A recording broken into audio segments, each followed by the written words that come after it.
Hey everyone, welcome back to my foundation classes. तो guys 1:30 बज चुका है, ठीक है। और 1:30 बजे दिन में डेली आप लोग क्या लगाते हो? आप लोग लगाते हो एक सेट, ठीक है। मैं यहाँ पे बार बार आपको बता रहा हूँ, आपको नोटिफिकेशन का इंतजार नहीं करना है, क्योंकि बहुत सारे स्टूडेंट कंप्लेन करते हैं कि सर इस नोटिफिकेशन नहीं आता है।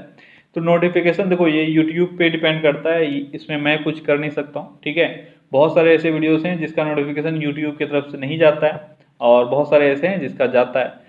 तो मैं बार बार आपको टाइम बता दे रहा हूं कि आप लोगों को इस वक्त आके चैनल पे देख लेना है वीडियो आया है या नहीं आया है, ठीक है। 1:30 में आपको डेली चेक कर लेना है। अगर आया हुआ है तो आपका क्लास चलता रहेगा। जनरली आपका क्लास जो है वो चलता ही रहेगा। किसी दिन अगर नहीं क्लास ले पाता हूँ तो अलग बात है, ठीक है। तो आप सभी आके चेक कर लिया करो, इंतजार मत करो नोटिफिकेशन का, मैं बार बार बोलता हूँ। तो चलो स्टार्ट करते हैं आज का सेट। तो आज का अपना पहला क्वेश्चन है, फिरोज शाह तुगलक के शासन के दौरान एक नया कर लगाया गया, सिंचाई कर, वह उपज का कितना भाग था?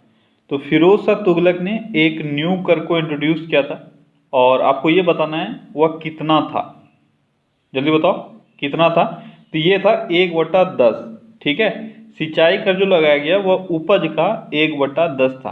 फिरोज शाह तुगलक इसने बहुत सारे नहर का भी निर्माण करवाया था, ठीक है। और जहाँ तक इतिहास का बात करें तो इसमें आपको 9 बड़े नहरों का उल्लेख मिलता है, जिसका निर्माण जो है फिरोज शाह तुगलक ने करवाया था, ठीक है। अगला क्वेश्चन है, 1917 में रूस में हुए बोल्शेविक क्रांति के नेता लेनिन थे। आप बताएं बोल्शेविक का अर्थ क्या होता है? बोल्शेविक की क्रांति 1917 में हुई, इसको हम लोग रूसी क्रांति के रूप में भी जानते हैं।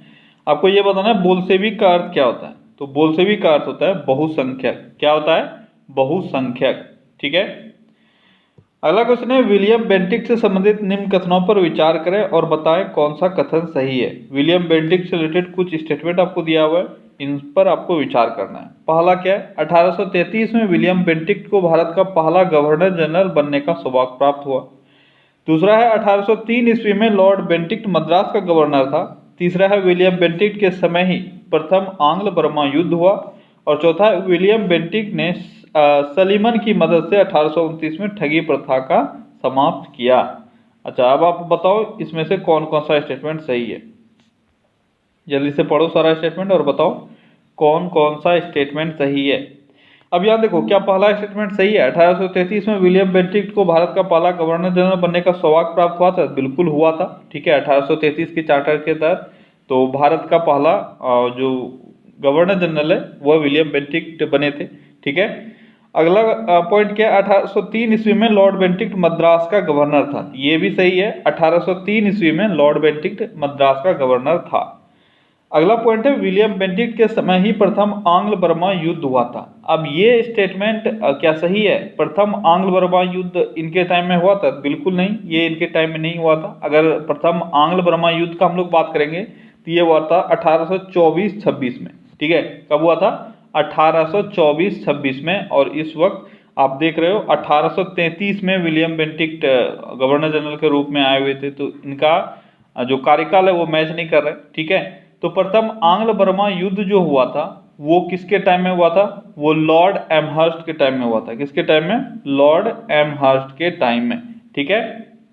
और अगला पॉइंट क्या है, विलियम बेंटिक्ट ने सलीमन की मदद से 1829 में ठगी प्रथा को समाप्त किया। तो 1829 में ठगी प्रथा समाप्त नहीं हुई थी, ठगी प्रथा 1830 में समाप्त हुई थी। ये बिल्कुल सही है, सलीमन के मदद से इसको समाप्त किया गया था, ठीक है। ये पॉइंट भी आपका गलत हो गया।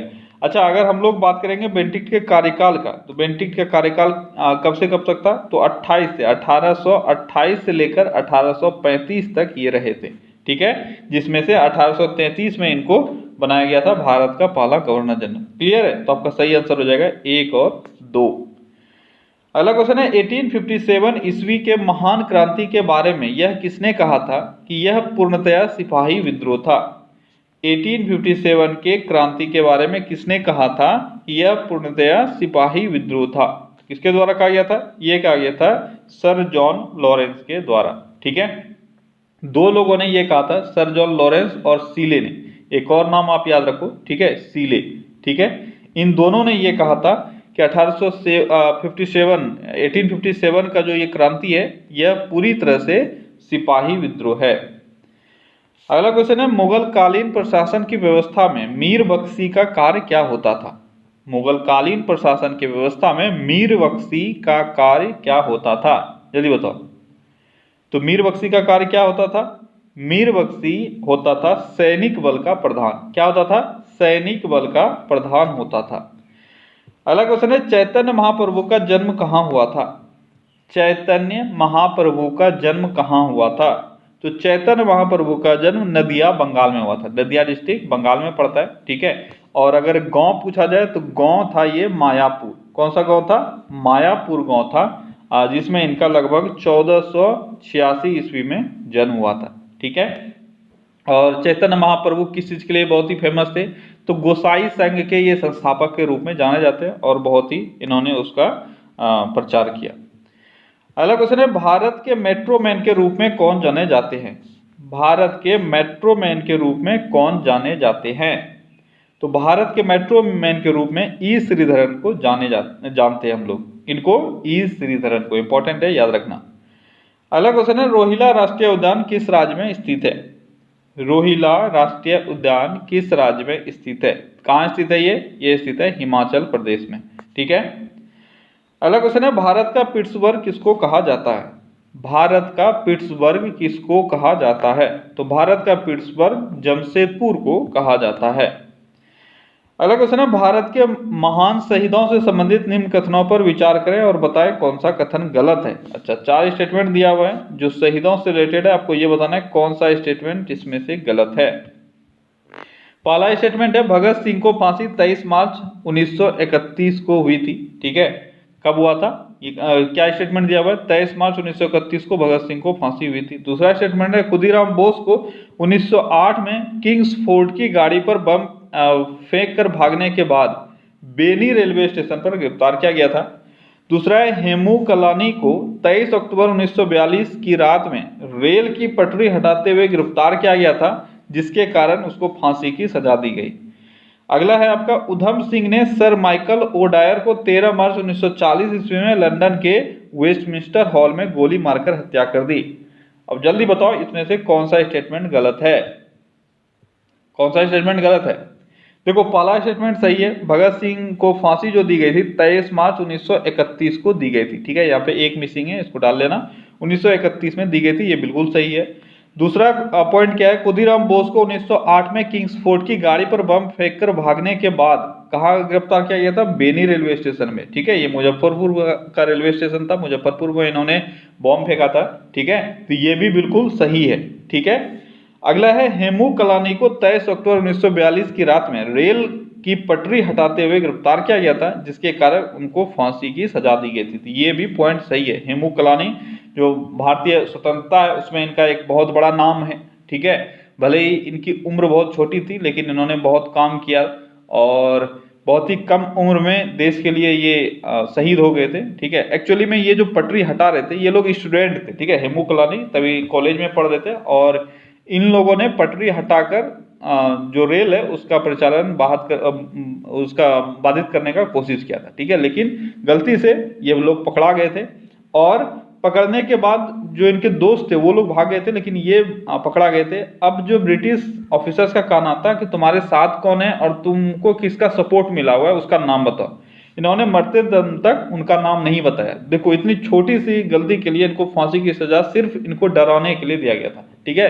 लेकिन इनके जज्बे को सलाम, इन्होंने कभी किसी का नाम नहीं बताया इनका साथी कौन था, ठीक है। ये स्टेटमेंट भी सही है। अब डी स्टेटमेंट गलत होगा यहाँ पे। तब उधम सिंह ने सर माइकल ओडायर को 13 मार्च 1940 ईस्वी में गोली मारा था, यहां तक स्टेटमेंट ये बिल्कुल सही है, ठीक है। लेकिन लंदन के वेस्टमिंस्टर हॉल में नहीं, लंदन के किस हॉल में? कैक्सटन हॉल में। ये याद रखना, ये सब बहुत बारीक सा चीज है लेकिन इंपॉर्टेंट है एग्जाम पॉइंट ऑफ व्यू से। ऐसे ही क्वेश्चन अब बनेंगे जहां पे आप कंफ्यूज हो गए, ठीक है। आधा स्टेटमेंट तो सही था, उधम सिंह ने सर माइकल ओडायर को 13 मार्च 1940 में गोली मारी, लंदन में मारी, और लंदन में कहा मारी? कैक्सटन हॉल में। और जो ये वेस्टमिंस्टर हॉल है ये लंदन के पार्लियामेंट का एक हिस्सा है। अगला क्वेश्चन है, भारत में 1833 का चार्टर अधिनियम के द्वारा दास प्रथा पर प्रतिबंध लगाया गया था, कब? भारत में 1833 के चार्टर अधिनियम के द्वारा दास प्रथा पर कब प्रतिबंध लगाया गया? कब लगाया गया? ये 1843 ईस्वी में लगाया गया था। और इस वक्त के गवर्नर जनरल कौन थे? ये थे एलन ब्रो। कौन थे? Allen bro. ठीक है, तो आपसे क्वेश्चन पूछा जा सकता है किसके काल में दास प्रथा पर प्रतिबंध लगा था? एलन ब्रो के काल में। और किस चार्टर अधिनियम के तहत? 1833 के चार्टर अधिनियम के तहत। अगला क्वेश्चन है, प्रथम आंग्ल सिख युद्ध से संबंधित निम्न कथनों पर विचार करें और बताएं कौन सा कथन सही है। तो प्रथम आंग्ल सिख युद्ध से रिलेटेड आपको कुछ स्टेटमेंट दिया हुआ है, आपको उसके बारे में चर्चा करना है। जल्दी से पढ़ो सारे स्टेटमेंट। पहला क्या है? प्रथम आंग्ल सिख युद्ध के अंतर्गत 5 युद्ध लड़े गए थे। दूसरा है प्रथम आंग्ल सिख युद्ध में सिखों की हार हुई। तीसरा है प्रथम आंग्ल सिख युद्ध के बाद 2 संधियां हुई थी। अब बताओ इसमें से कौन कौन सा स्टेटमेंट सही है? तो क्या होगा आपका सही आंसर? तो यहाँ पे जिस किसी ने भी तुक्का और लगाया, आप लोगों में से मैक्सिमम जो इस तरह के क्वेश्चंस आते हैं, ठीक है, वहां पे उनका जो तुक्का होता है वो ऑल ही होता है। तो यहाँ पे मैक्सिमम लोगों का सही हो जाएगा ये, ठीक है, क्योंकि इसका आंसर सभी उपर्युक्त स्टेटमेंट जो भी दिए हुए वो सभी सही है। ठीक है, तो आंसर ऑल होगा। क्लियर है? प्रथम आंग्ल सिख युद्ध के अंतर्गत 5 युद्ध लड़ा गया था, अलग अलग जगह पे 5 युद्ध लड़ा गया था, ये सही है। आंग्ल सिख युद्ध में सिखों की हार हुई, ये भी सही है। ठीक है, और ये जो आंग्ल सिख युद्ध हुआ था, प्रथम आंग्ल सिख युद्ध हुआ था, ये 1845 से 1846 के बीच लड़ा गया था। ठीक है, और इसके बाद 2 संधि भी हुई। पहला संधि था लाहौर का संधि। कहाँ का था? लाहौर का संधि। 9 मार्च 1846 को हुआ था। 9 मार्च 1846 को पहला संधि हुआ, लाहौर का संधि। और इसके बाद दूसरा संधि था भैरवल की संधि, जो 22 दिसंबर 1846 को हुआ। एक्चुअली में ये जो 9 मार्च 1846 को जो संधि हुआ था, उसके तहत ये था कि जो ईस्ट इंडिया कंपनी यानी ब्रिटिशर्स जो आर्मी मैन थे, वो लोग इनके कोर्ट में, यानी जो सिख जो नेता थे, इनके कोर्ट में वो लोग रहेंगे। ठीक है, और 22 दिसंबर तक इनको निकलना था। लेकिन जो भी वहाँ के सामंत लोग थे, सबको अंग्रेजों ने मिला लिया अपने पास। और फिर एक स्टेटमेंट उन्होंने जारी करवाया कि उनके नेता की रक्षा के लिए वहाँ पे जो ब्रिटिश आर्मी है उनको रहना जरूरी है। ठीक है, इसके तहत उन्होंने दूसरा संधि कर लिया, और इसी को हम लोग भैरवल के संधि के रूप में जानते हैं। ठीक है, तो सभी स्टेटमेंट यहाँ पे सही है। अगला क्वेश्चन है, मनुष्यों में निषेचन आमतौर पर निम्नलिखित में किस में होता है? जल्दी बताओ। इन 4 ऑप्शंस में से आपको बताना है किस में निषेचन होता है। निषेचन यानी फर्टिलाइजेशन। तो फर्टिलाइजेशन कहाँ पे होता है? तो फर्टिलाइजेशन प्रोसेस फैलोपियन ट्यूब में होता है। कहाँ होता है? फैलोपियन ट्यूब में। फैलोपियन ट्यूब में भी अगर आपसे पूछा जाए तो एम्प्यूला, ठीक है, फैलोपियन ट्यूब में कहाँ? एम्प्यूला होता है। ठीक है, उसी एम्प्यूला में आपका जो फर्टिलाइजेशन प्रोसेस है वो होता है। अगला क्वेश्चन है, कॉपर इलेक्ट्रोडों का प्रयोग कॉपर सल्फेट के जलीय घोल के विद्युत अपघटन से मिलता है। कॉपर इलेक्ट्रोडों का प्रयोग कॉपर सल्फेट के जलीय घोल के विद्युत अपघटन से मिलता है। यानी कॉपर सल्फेट का जो सॉल्यूशन है, अगर उसको आप इलेक्ट्रोलाइज करते हो तो आपको क्या मिलता है? तो आपको कॉपर ही मिलता है। ठीक है, लेकिन कैसे मिलता है? तो आपका सी स्टेटमेंट इसके लिए सही हो जाएगा। कॉपर कैथोड पर जमा होता है और एनोड पर घुल जाता है। यहाँ पे एक कॉन्सेप्ट है केमिस्ट्री का, आपका बहुत ही इंपॉर्टेंट कॉन्सेप्ट है, याद रखना। यहाँ पे इसका मतलब होता है डिसॉल्व इक्वल टू डिपोजिट। ठीक है, यानी यहाँ पे अगर हम लोग देखेंगे कैथोड पे जमा हुआ, ये हो जाएगा copper dissolve equal to copper deposit. ठीक है, copper dissolve equal to copper deposit, यानी एनोड पे जितना डिसॉल्व हुआ उतना ही आके कैथोड पे जमा हो जाएगा, क्योंकि कॉपर सल्फेट के घोल से हम लोग कॉपर ही एक्सट्रैक्ट कर रहे हैं। ठीक है, अगला क्वेश्चन है, इलाहाबाद स्तंभ शिलालेख निम्न में से किसकी उपलब्धियों का वर्णन करता है? इलाहाबाद स्तंभ शिलालेख निम्न में से किसकी उपलब्धियों का वर्णन करता है? किसकी उपलब्धियों का? समुद्रगुप्त के उपलब्धियों का वर्णन आपको मिलेगा इलाहाबाद स्तंभ लेख में। और ये किस भाषा में लिखा गया है? ये संस्कृत भाषा में लिखा हुआ है। अगला क्वेश्चन है, शिवाजी के उस पुत्र का नाम डैश है जिसका जन्म साई बाई से हुआ था। आपको ये बताना है शिवाजी के उस पुत्र का नाम क्या था। तो शिवाजी के उस पुत्र का नाम था संभाजी। ठीक है, अगला क्वेश्चन है, निम्न में से कौन सा या से गलत सुमेलित हैं? अच्छा, इसमें से कौन सा गलत मैच क्या हुआ ये आपको बताना है। क्या क्या है? टाइफून चीन सागर, हरिकेन भारतीय सागर, साइक्लोन वेस्ट इंडीज और टोर्नेडो ऑस्ट्रेलिया।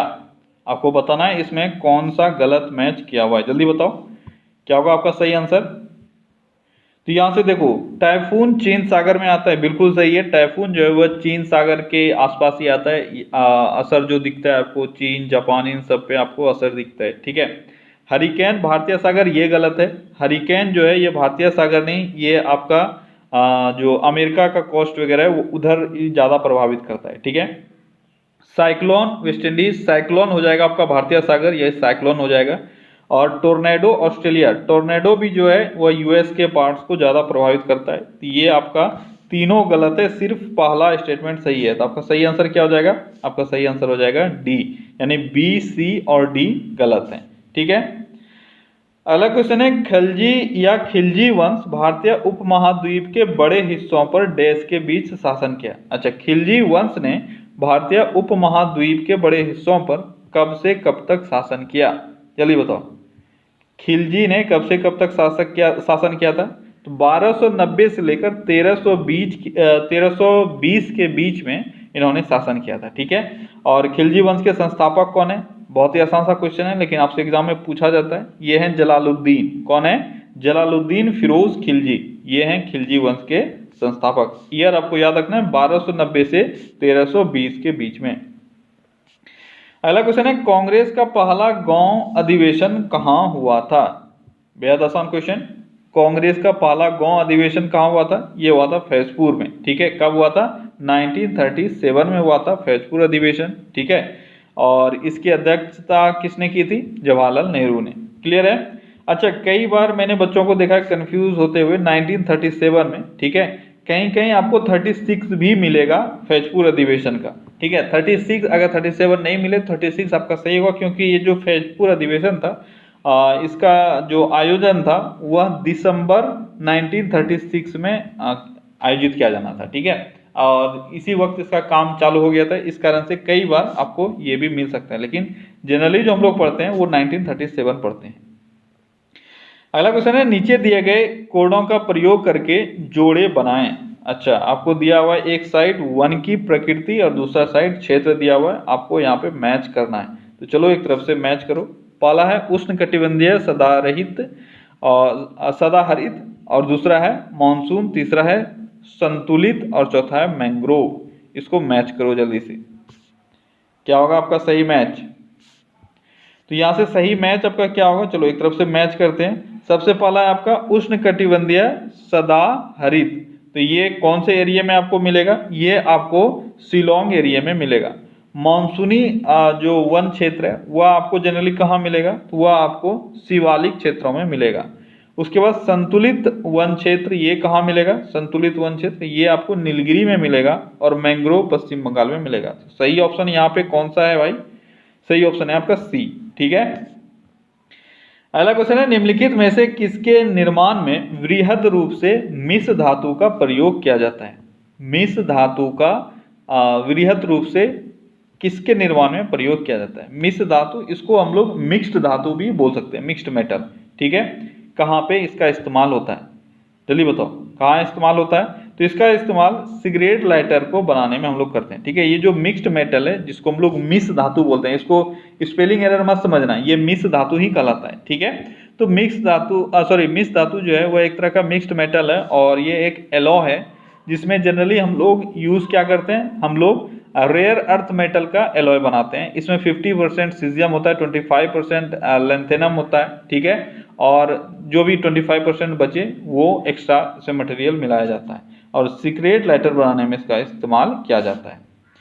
अगला क्वेश्चन है आधुनिक फ्रांस के निर्माता के रूप में किसे जाना जाता है? आधुनिक फ्रांस के निर्माता के रूप में किसको जाना जाता है? किसको जाना जाता है? नेपोलियन बोनापार्ट को आधुनिक फ्रांस के निर्माता के रूप में जाना जाता है। अगला क्वेश्चन है ग्रीन हाउस गैसों को मॉनिटर करने के लिए विश्व का पहला उपग्रह निम्न में से किस देश ने छोड़ा था? अच्छा क्वेश्चन है, ग्रीन हाउस गैसों को मॉनिटर करने के लिए एक उपग्रह छोड़ा गया था। पहला देश ऐसा कौन सा है जिसने ये काम किया था? ये देश है जापान, ठीक है। जापान ने एक गोसैट, ठीक है, ये याद आपको रखना है, गोसैट इस नाम से एक उपग्रह छोड़ा था जिसका काम था ग्रीन हाउस गैसों पर निगरानी रखना। ये गोसैट का फुल फॉर्म भी है, आपसे ये भी पूछा सकता है। ये है ग्रीन हाउस गैस ऑब्जर्विंग, ठीक है, ऑब्जर्विंग सैटेलाइट, ठीक है, green house gas observing satellite, इसको गोसैट कहा गया, ठीक है। इसका दूसरा भी नाम है एक, ये है इबुकी। क्या है? इबुकी। तो अगर आपसे पूछा जाए इबुकी क्या है, तो इबुकी गोसैट का ही दूसरा नाम है, जो एक ग्रीन हाउस गैसों पर निगरानी रखने के लिए छोड़ा गया उपग्रह। अगला क्वेश्चन है निम्नलिखित का मिलान करें। फिर से आपका मैच करने आया है, तो चलो मैच करो। पहला है केशव सेन, दूसरा है दयानंद सरस्वती, तीसरा है आत्माराम पांडुरंग, चौथा है सैयद अहमद खान। जल्दी से मैच करो और बताओ सही आंसर क्या होगा। क्या होगा सही आंसर? तो केशव सेन किससे जुड़े हैं, जल्दी बताओ। केशव सेन किससे जुड़े हैं? तो केशव सेन आपको पता है आदि ब्रह्म समाज से जुड़े थे, तो ब्रह्म समाज आपका सही आंसर हो जाएगा यहाँ पे। दयानंद सरस्वती किससे जुड़े हैं? ये बच्चा बच्चा जानता है, दयानंद सरस्वती आर्य समाज से जुड़े हुए हैं, ठीक है। अगर ये भी अभी तक आप नहीं जानते हो तो फिर बहुत बुरी बात है, हथौड़ा फिर निकालना पड़ेगा मुझे। और तीसरा क्या है आपका? आत्माराम पांडुरंग, तो आत्माराम पांडुरंग ये प्रार्थना समाज से जुड़े थे। और चौथा है सैयद अहमद खान, तो ये अलीगढ़ आंदोलन से जुड़े थे। तो आपका सही ऑप्शन जो है वह हो जाएगा सी, ठीक है। अगला क्वेश्चन है नामदापा नेशनल पार्क कहाँ है? नामदापा नेशनल पार्क कहाँ है? तो नामदापा नेशनल पार्क अरुणाचल प्रदेश में, ठीक है। अगला क्वेश्चन है स्टॉक बाजार के संदर्भ में आईपीओ का अर्थ क्या होता है? आईपीओ क्या होता है? अगर हम लोग स्टॉक बाजार के बारे में बात करें तो आईपीओ क्या होता है? आईपीओ होता है इनिशियल पब्लिक ऑफर। क्या होता है? Initial public offer. अगला क्वेश्चन है असम में मानस सेंचुरी प्रसिद्ध है किस चीज के लिए? असम में मानस सेंचुरी है, ठीक है। आपको ये बताना है किस चीज के लिए प्रसिद्ध है। तो जो भी आपके ऑप्शंस हैं इसमें से आपका होगा जंगली जलीय भैंसों के लिए ये प्रसिद्ध है, ठीक है। और भी बहुत सारी चीजों के लिए प्रसिद्ध है, ठीक है। ये टाइगर के लिए भी कुछ हद तक प्रसिद्ध है, लेकिन हम लोग मेनली इसको टाइगर के लिए नहीं जानते हैं। जंगली जलीय भैंस है, और आपका कुछ कुछ यहाँ पे और भी है, ठीक है। मुझे अभी याद नहीं आ रहा है, लेकिन इसमें और भी कुछ जानवर हैं, जैसे कुछ कछुआ है कुछ टाइप का, उसके लिए भी जाना जाता है, ठीक है। तो यहाँ पे आपका आंसर हो जाएगा जंगली जलीय भैंस। अगला क्वेश्चन है किस सिख गुरु ने स्वयं को सच्चा बादशाह कहा था? जल्दी बताओ, स्वयं को सच्चा बादशाह किसने कहा था? तो सच्चा बादशाह स्वयं को कहा गया था गुरु हरगोविंद के द्वारा। किसके द्वारा? गुरु हरगोविंद के द्वारा। हाँ याद आया, इससे पहले वाला जो क्वेश्चन था उसमें गोल्डन लंगूर, ठीक है, गोल्डन लंगूर के लिए भी ये फेमस है, ये भी आपसे पूछा जाता है, ठीक है। और ये क्वेश्चन क्या है? सच्चा बादशाह खुद को किसने कहा था? ये कहा था गुरु हरगोविंद ने। अगला क्वेश्चन है संयुक्त राष्ट्र महासभा का अध्यक्ष चुना या चुने जाने वाला या वाली एकमात्र भारतीय कौन था या थी? तो आप सभी को पता है वो थी विजया लक्ष्मी पंडित, जो यूएन महासभा की अध्यक्ष चुनी गई थी, और ये सबसे पहली महिला भी थी और सबसे पहली भारतीय महिला भी थी, ठीक है। अगला क्वेश्चन है मिलान कीजिए। यहाँ फिर आपको मिलान करना है, आपको दिया हुआ है 2 कॉलम, इसमें से मैच करना है। पहला है भटकल, दूसरा है एलएफपी, तीसरा है ककीनाड़ा, चौथा है तुतीकोरिन। आपको ये बताना है ये सारे पोर्ट्स वगैरह कहाँ पे हैं, जल्दी से मैच करो। क्या होगा आपका सही आंसर? तो यहाँ से देखो सही मैच जो होगा वो होगा भटकल कहाँ, यह है कर्नाटक में, ठीक है। एलएफपी कहाँ, यह है केरल में। इसको थोड़ा सा मैं नीचे कर देता हूँ ताकि सबको दिख सके, ठीक है। भटकल है कर्नाटक, एलएफपी है केरल, ककीनाड़ा कहाँ है? ककीनाड़ा है आंध्र प्रदेश में, और तुतीकोरिन कहाँ है? ये तो सभी जानते हो तमिलनाडु में। तो आपका सही ऑप्शन हो जाएगा सी, ठीक है। अगला क्वेश्चन है संसार के सबसे छोटे गणराज्य का नाम क्या है जिसका क्षेत्रफल केवल 21 वर्ग किलोमीटर है? यह है संसार का सबसे छोटा गणराज्य और इसका क्षेत्रफल मात्र 21 वर्ग किलोमीटर है। यह है नौरू। कौन सा है? नौरू, जो रिकॉग्नाइज्ड जो है संसार का सबसे छोटा रिपब्लिक है। आप इसको देश मत समझना, ये गणराज्य पूछा जा रहा है, ठीक है। अगर सबसे छोटा देश पूछा जाता तो आपका वेटिकन सिटी होता, लेकिन सबसे छोटा गणराज्य पूछा जा रहा है, इसलिए आपका आंसर होगा नौरू, ठीक है। अगला क्वेश्चन है नेशनल स्कूल ऑफ ड्रामा निम्नलिखित में से किस शहर में स्थित है? नेशनल स्कूल ऑफ ड्रामा कहाँ स्थित है? National school of drama new Delhi में स्थित है। अगला क्वेश्चन है गोपाल कृष्ण नेपाली ने निम्नलिखित में से किस पत्र पत्रिका का संपादन नहीं किया? गोपाल सिंह नेपाली ने किसका संपादन नहीं किया है, आपको ये बताना है। तो इसमें से कौन सा वो पत्र या पत्रिका है? तो वह है आपका हंस, ठीक है। इसका संपादन इन्होंने नहीं किया है। रेस्ट, सुधा, योगी, चित्रपट, इन सभी का इन्होंने संपादन किया है, ठीक है।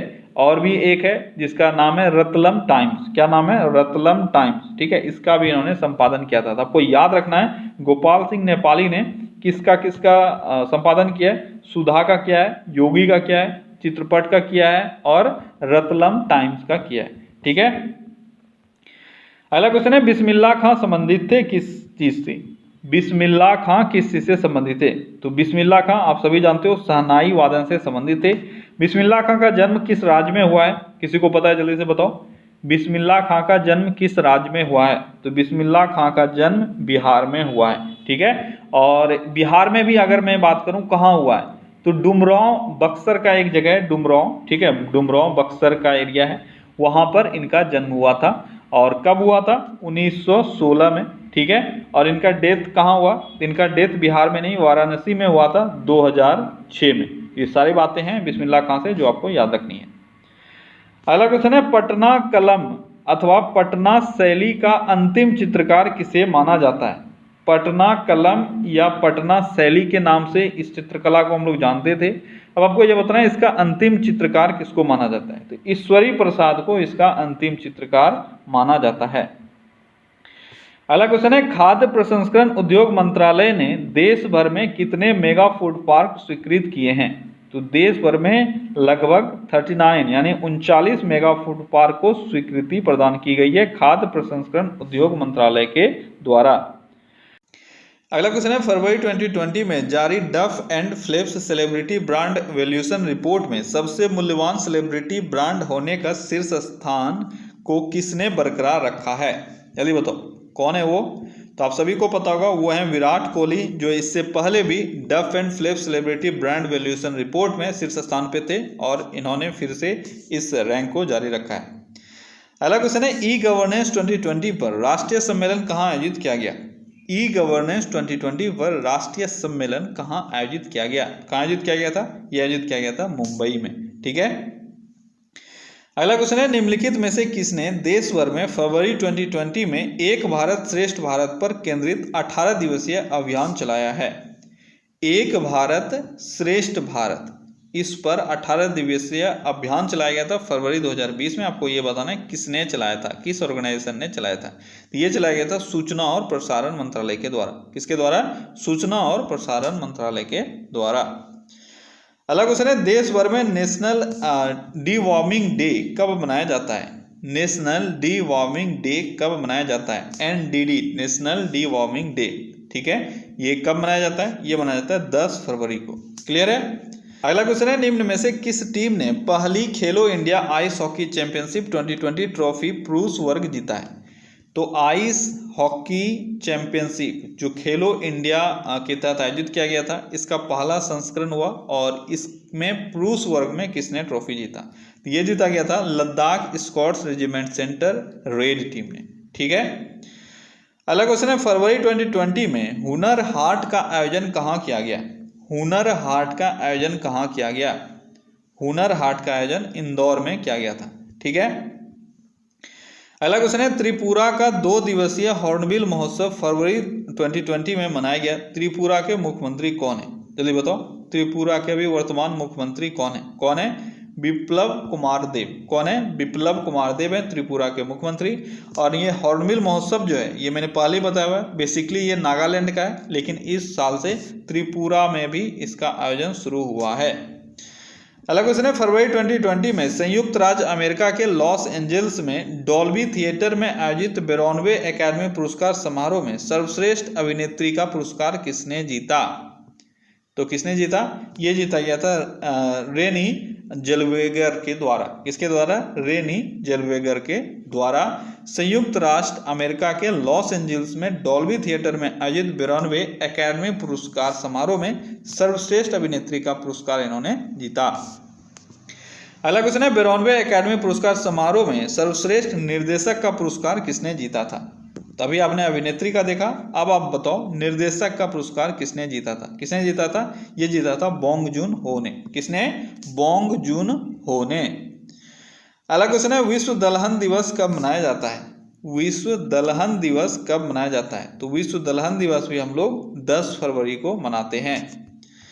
अगला क्वेश्चन है, दक्षिण अमेरिका की सबसे ऊंची चोटी माउंट एकोंकागुआ के शिखर पर पहुंचने वाली दुनिया की सबसे कम उम्र की लड़की कौन बन गई?